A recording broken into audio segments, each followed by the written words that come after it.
आसाराम और उनके बेटे नारायण साईं के खिलाफ सूरत पुलिस ने संगीन मामला दर्ज किया है। सूरत की दो बहनों ने आरोप लगाया है कि आसाराम और उनके बेटे नारायण साईं ने आज से 8-10 साल पहले उनका यौन शोषण किया था, रेप किया था। बड़ी बहन का इल्जाम है आसाराम पर, छोटी बहन का इल्जाम है नारायण साईं पर। एक बहन के साथ यौन शोषण हुआ सूरत के आश्रम में, दूसरी बहन के साथ यौन शोषण हुआ अहमदाबाद के आश्रम में। अब नई मुश्किलें शुरू हो गई हैं। आसाराम तो पहले से जेल में हैं, अब गिरफ्तारी की तलवार लटक रही है नारायण साईं पर। बाप और बेटे दोनों हवालात में जा सकते हैं। आसाराम पहले से जेल में है, अब बारी है नारायण साईं की। आपको बता दें, नारायण साईं पर इस इल्जाम के बाद पुलिस ने जांच शुरू कर दी है। पुलिस का मानना है, सूरत पुलिस का मानना है कि प्रथम दृष्टया आरोप सही लगते हैं और अगले 2-3 दिन में कभी भी गिरफ्तारी हो सकती है नारायण साईं का। क्या है पूरा मामला देखें और उसके बाद लगातार हम चर्चा करेंगे। स्टूडियो में हमारे साथ मेहमान है, बाहर कुछ आसाराम के समर्थक भी हैं और नजर रहेगी सूरत पुलिस कैसे कब जांच की दिशा में आगे बढ़ती है और क्या होता है नारायण साईं का। बाप के बाद अब बेटे पर भी रेप का आरोप।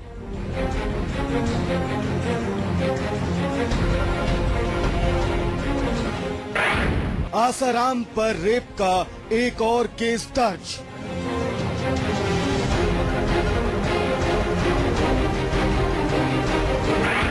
नारायण साईं पर भी रेप का केस दर्ज।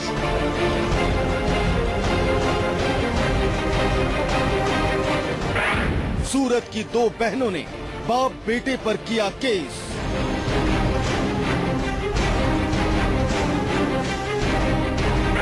बड़ी बहन के साथ आसाराम ने किया रेप।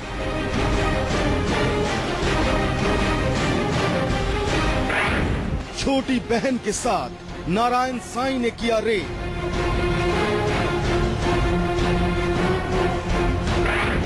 आश्रम में 10 साल रही बड़ी बहन।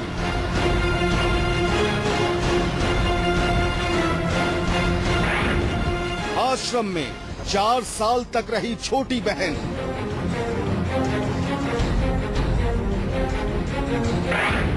दोनों बहनों का होता रहा यौन उत्पीड़न।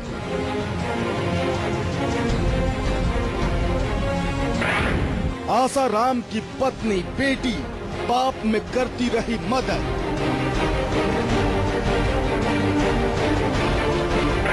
आसाराम की पत्नी बेटी पर रेप में मदद का आरोप।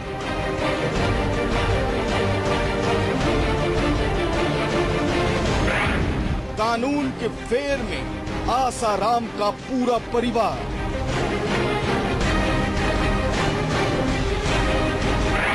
बाप के बाद अब बेटा भी जाएगा जेल।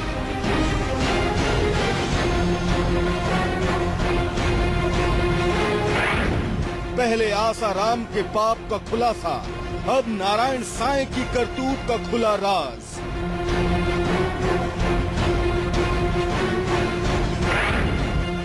सलाखों के पीछे पहुंचेगा आसाराम का पापी परिवार।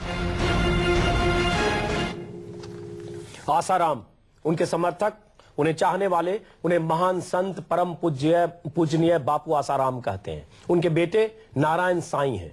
दोनों साधु संतों की जमात की नुमाइंदगी करते हैं। देश के अलग अलग शहरों, अलग अलग राज्यों में बाप बेटों का आश्रम है। इन आश्रमों में क्या कुछ होता रहा है, इसको लेकर पिछले 10 साल में मीडिया में तमाम खबरें आती रही है। इन आश्रमों में बहुत जगह तमाम तरह के इल्जाम लगे हैं आश्रम के सेवादारों के जरिए। पिछले 2 हफ्तों के दौरान देश के अलग अलग शहरों से सेवादारों ने, जो सेवादार इन आश्रमों में रह चुके हैं, उन्होंने तमाम ऐसे इल्जाम लगाए, सुनकर आपके रोंगटे खड़े हो जाएंगे। उन इल्जामों को भी हमने लगातार न्यूज 24 पर दिखाया है। और जब उन इल्जामों की बात होती है तो आसाराम के समर्थक कहते हैं आप हमारे बापू परम आदरणीय आसाराम की छवि खराब कर रहे हैं। लेकिन आज फिर इल्जाम लगा है आसाराम पर। इल्जाम लगाया है 2 बहनों ने। इल्जाम लगाया है कि आसाराम, उनके बेटे यौन शोषण करते थे। सबसे बड़ी बात, आसाराम की पत्नी और उनकी बेटी भी पूरे वाकये को जानकर भी नजरअंदाज करती थी। बहुत बड़ी बात है, संत और उनका बेटा यौन शोषण करता है, संत की पत्नी और बेटी उस यौन शोषण में अपने पति और बेटे का साथ देती है। सूरत पुलिस ने मामला दर्ज किया है। मामला बहुत संगीन है। आसाराम पहले से जेल में है, 4 बार उनकी जमानत की याचिका खारिज हो चुकी है और नारायण साईं पर अब गिरफ्तारी की तलवार। आप में से बहुत सारे लोग, लाखों लोग जो आसाराम के समर्थक हैं, चाहने वाले हैं, और आप में से बहुत सारे लोग जो अंधभक्त हैं, जिन्हें लगता है आसाराम बेगुनाह है, जिन्हें लगता है मीडिया ने उन्हें फंसाया है, उन्हें एक बार फिर से सोचने और समझने की जरूरत है। अगर आपको लगता है कि आसाराम संत हैं, तो मुझे लगता है आपको अपनी आस्था पर पुनर्विचार करने की जरूरत है, क्योंकि आसाराम पर जो इल्जाम लगे हैं बेबुनियाद नहीं है। आसाराम के तमाम आश्रमों पर इल्जाम लगे हैं कि सरकारी जमीन पर कब्जे करके बनाए गए, लेकिन वो इल्जाम एक जगह अलग है। लेकिन जब इल्जाम ये लगता है लड़कियों का यौन शोषण का, तो आप सबको सोचने की जरूरत है। पहले देखिए ये पूरी रिपोर्ट, और उसके बाद स्टूडियो में हमारे साथ मेहमान है, और आपको बता दें हमारे साथ कुछ आसाराम के समर्थक भी हैं, उनका भी पक्ष जानेंगे, क्योंकि एक किस्म की अंधभक्ति उनके समर्थकों में भी है। तब भी जब सूरत पुलिस ने मामला दर्ज किया, तब भी जब जोधपुर पुलिस ने गिरफ्तार किया, और तब भी जब अदालत ने 4 बार उनकी जमानत याचिका खारिज की, और तब भी जब देश के अलग अलग शहरों से दर्जनों सेवादारों ने ऐसी ऐसी बातें आसाराम के बारे में कही हैं जो सुनकर हैरत होती है कि ऐसा भी आदमी इस देश में संत हो सकता है, और ऐसे संत के भी लाखों समर्थक हो सकते हैं। पहले देखिए रिपोर्ट। जोधपुर के जंजाल से जूझ रहे आसाराम को मुक्ति मिले, इससे पहले एक और नई मुसीबत ने आसाराम को दिक्कतों के दलदल में फिर से धकेल दिया है। लेकिन इस बार आसाराम अकेले नहीं, मुसीबत के जाल में उनका पूरा का पूरा कुनबा फंसता हुआ नजर आ रहा है। जी हाँ, गुजरात के सूरत में 2 बहनों ने आसाराम और उनके बेटे नारायण साईं के खिलाफ रेप की शिकायत दर्ज कराई है।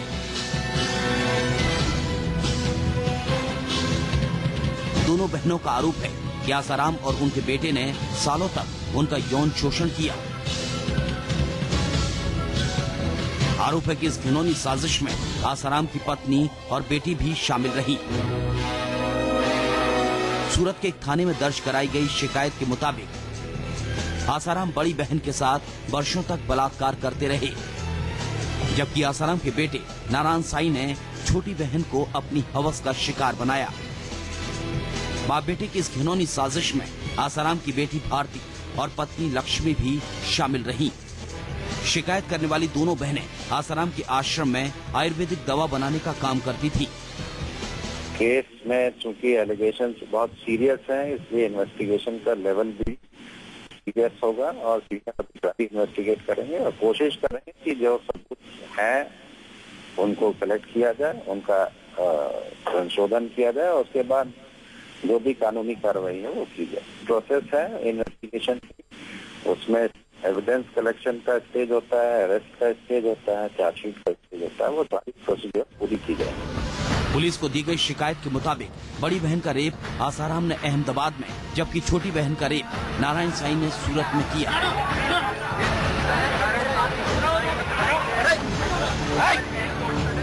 यही वजह है कि आसाराम के खिलाफ दर्ज कराया गया अहमदाबाद वाला मामला पुलिस ने अहमदाबाद के लिए ट्रांसफर कर दिया है।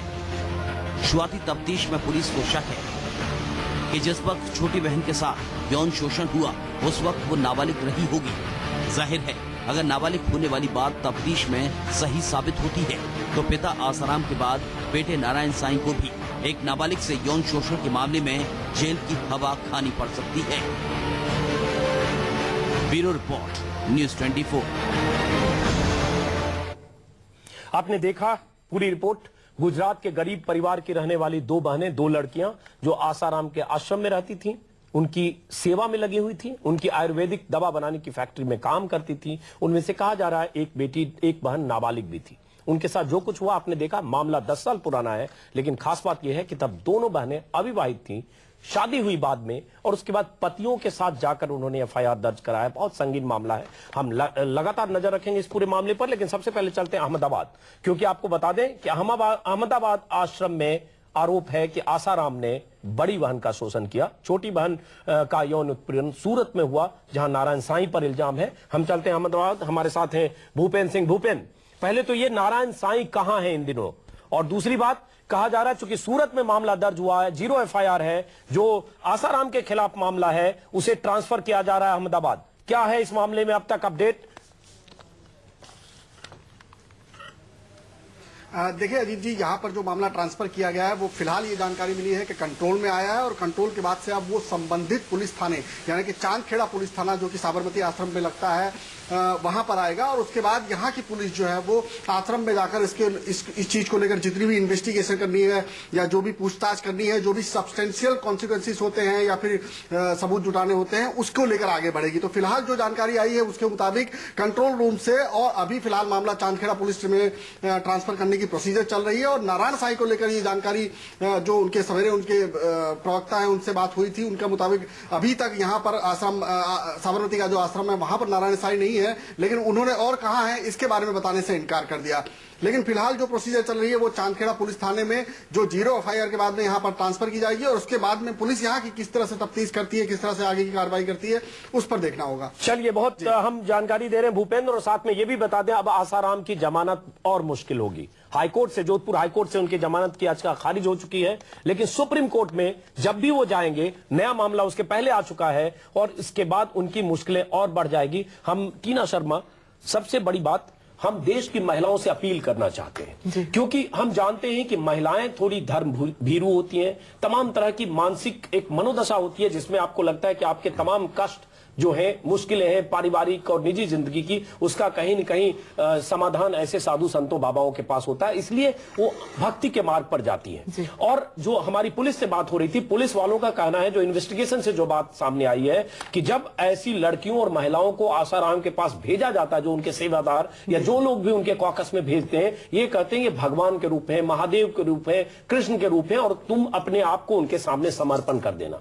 तो मुझे लगता है देश की महिलाओं और आसाराम की भक्त जो महिलाएं हैं उनसे अपील की जरूरत है कि अगर आपके साथ भी कोई गलत हुआ है तो आपको अब सामने आना चाहिए, आपको मीडिया के सामने बताना चाहिए, ताकि आसाराम और उनके बेटे के चेहरे से जो नकाब उतर चुका है, अगर अब भी उनकी बहुत सारी असलियतें सामने आनी चाहिए। लेकिन साथ में ये अपील भी कि महिलाएं ऐसे साधु संत को कैसे पहचाने और उनकी लक्ष्मण रेखा भक्ति की क्या होनी चाहिए। मुझे लगता है कि पहचानने के लिए अब कोई समय बचा नहीं है। लोगों को ये समझ लेना चाहिए कि जहां कोई किसी भी चीज के पीछे साइंटिफिक तरीका नहीं है उस पर आपको मानना नहीं चाहिए। हम भगवान को मानते हैं, बहुत अच्छी बात है, लेकिन उसमें अंधविश्वास में जब हम जाते हैं तो हमारे साथ खुद गलत होता है और उसके लिए हम खुद जिम्मेदार होते हैं। इसके साथ मैं एक बात और कहना चाहूंगी अजीत जी, 25 मई 2013 की सुप्रीम कोर्ट की जजमेंट है बचपन बचाओ आंदोलन वर्सेस यूनियन ऑफ इंडिया, जिसमें अगर एक से ज्यादा माइनर के साथ आप सेक्सुअल असॉल्ट करते हैं तो आपको लाइफ टाइम इम्प्रिजनमेंट होगा। अगर इनके खिलाफ और माइनर्स के अगर केसेस आ जाते हैं तो क्योंकि पॉक्सो में, protection of children from sexual offences में 5 से 7 साल की सजा जो है वो आसाराम जी को मिलेगी।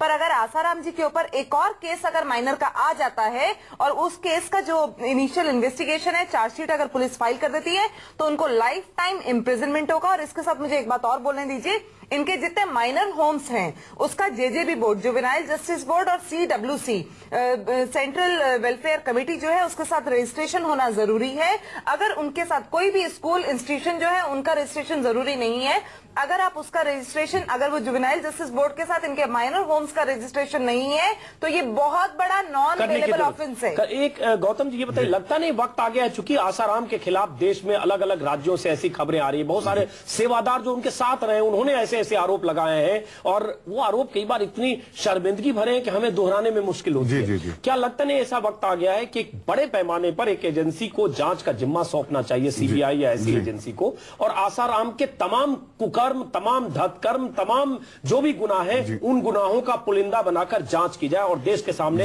उनका सही चेहरा सामने। देखिए, मैंने माननीय जोधपुर उच्च न्यायालय में एक याचिका दाखिल करी थी और मैं जल्दी सर्वोच्च न्यायालय के अंदर ये याचिका दाखिल करने वाला हूं कि एक्यूज्ड आसाराम बापू के द्वारा 17,000 बाल संस्कार केंद्र चलाए जा रहे हैं और जिस तरीके की अलग अलग राज्यों से इस तरीके की घटनाएं आ रही है, किसी भी एक स्टेट पुलिस के लिए इम्पॉसिबल है उन सबको इन्वेस्टिगेट करना। और जिस तरीके से ये मामला मात्र आज एक बच्चे से जुड़ा हुआ नहीं है, मामला हर उस बच्चे से जुड़ा हुआ जो कभी ना कभी इस एक्यूज्ड के बाल संस्कार केंद्र में पड़ा है और जितने लोग नए नए आरोप निकल के सामने आ रहे हैं। जरूरत है, मैं माननीय सर्वोच्च न्यायालय से प्रार्थना करता हूं इस मंच के माध्यम से कि इस केस को सुमोटो करते हुए CBI के द्वारा इन्वेस्टिगेट कराना चाहिए ताकि उन सभी पीड़ितों को न्याय मिल पाए जो पिछले 25 वर्षों से न्याय का इंतजार कर रहे हैं। जी, एक बार चक्रपाणी जी, चक्रपाणी जी, कहा यह भी जा रहा, मैं जानना चाहूंगा उन आरोपों में कितना दम है। कहा यह जा रहा है कि आसाराम की तरफ से, आसाराम तो जेल में है, उनके बेटे की तरफ से साधु संतों को पैसे दिए जा रहे हैं, खरीदने की कोशिश की जा रही है।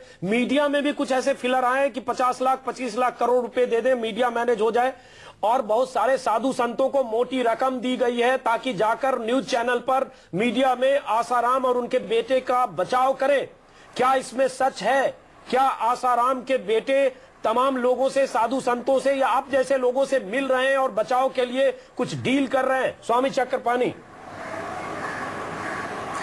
देखिए, पहली बात तो आपको मैं बता दूं कि हेलो, हाँ बताइए बताइए कि आप लोग जो है 20 बार फोन करते हैं तो हम लोग समय देते हैं। बिल्कुल। हम खुद चैनल पे आने को तैयार नहीं होते। आप लोग अगर जो ऐसा होता है तो मैं खुद आपको ऑफर करता है कि जी हमें बुलाओ। आप 20 बार, अभी आप देखो मैं अपने स्थान पे हूँ, आपने कैमरा भेजा है, बिल्कुल, वो भी भेजा है, सुबह मैंने मना वो कर भी दिया बहन भेजा है, मैं समय नहीं दे पाऊंगा। बिल्कुल नहीं, तो आप ये कैसे कर सकते हो, आरोप लगा सकते हो कि पैसा मिला ताकि आप अपने विचार रखें? मैं आपको नहीं कर रहा हूं, मैं पूछ रहा हूं आपसे। ये तो अंतर्राष्ट्रीय चाल है। स्वामी चक्रपाणी जी, नहीं, मैं भी पूछ रहा हूँ, उदाहरण देके बता रहा हूँ। मैं पूछ रहा हूँ क्योंकि ऐसी खबरें आ रही है। मैं जब कर रहा हूँ तो मैं भी हवा में बात नहीं कर रहा हूँ। ठीक है, तो मैं भी एक चैनल में काम कर रहा हूँ और ऐसे फिलर्स आ रहे हैं। आपको क्या लगता है मैं हवा में बात कर रहा हूँ? ऐसे फिलर्स आ रहे हैं और नारायण साईं के लोग संपर्क करने की कोशिश कर रहे हैं मीडिया में, और कुछ साधु संतों को पैसे दिए जा रहे हैं। मैं आपको नहीं कर रहा हूँ, मैं तो आपसे पूछ रहा हूँ कि हो रहा है या नहीं हो रहा है।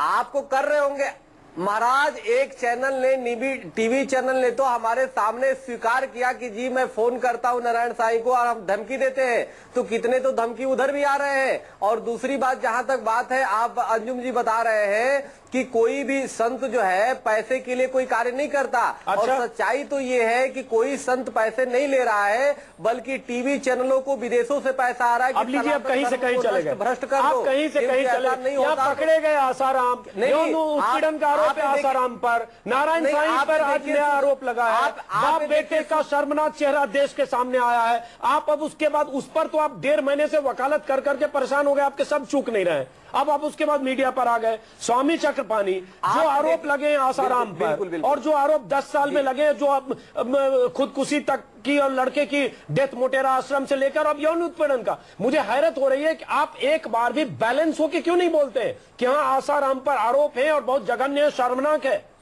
शर्म आनी चाहिए अगर आसाराम का हम बचाव करते हैं आंख मूंद करके। देखिए, ऐसा है, आरोप तो निश्चित रूप से जघन्य है और बहुत ही गंदा आरोप है, इसमें कोई अस्वीकार नहीं कर रहा है। लेकिन ये आरोप है, ये सिद्ध नहीं हुआ है। और जो अजय जी हमारे बैठे हुए और वो आरोप नहीं है, ये भी सिद्ध नहीं हुआ कि आरोप गलत है।